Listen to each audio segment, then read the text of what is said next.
Gas stroke కొలరెక్టాల్ సమస్యలకు ఇంకా భయం వద్దు. మన హైదరాబాద్ లోనే వరల్డ్ క్లాస్ ట్రీట్మెంట్. అతిథిలా రండి, కుటుంబ సభ్యుడిలా వెళ్ళండి.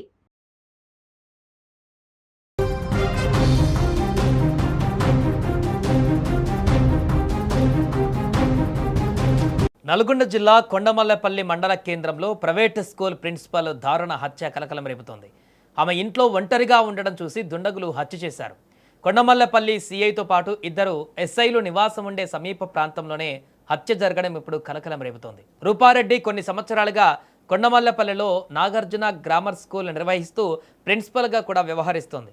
ఆమె భర్త రాజేందర్ రెడ్డి రియల్ ఎస్టేట్ వ్యాపారం చేస్తుంటారు.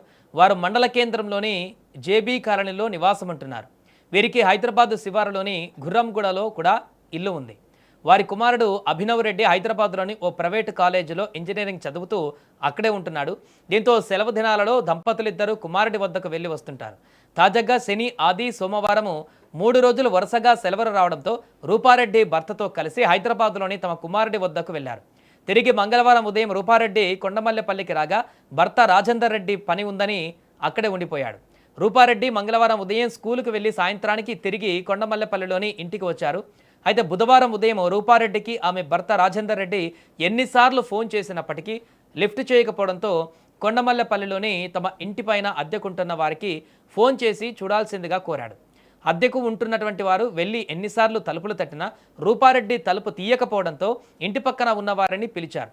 వారు ఇంట్లోకి వెళ్లి చూడగా రూపారెడ్డి రక్తపు మడుగులో విగత జీవిగా ఉంది. స్థానికులు వెంటనే రూపారెడ్డి భర్తకు, పోలీసులకు సమాచారం ఇచ్చారు. ఘటనా స్థలానికి చేరుకొని పరిశీలించిన పోలీసులు క్లూస్ టీంతో పాటు డాగ్ స్క్వాడ్ అదేవిధంగా హత్య జరిగినటువంటి ప్రదేశంలో ఆధారాలు పరిశీలించారు.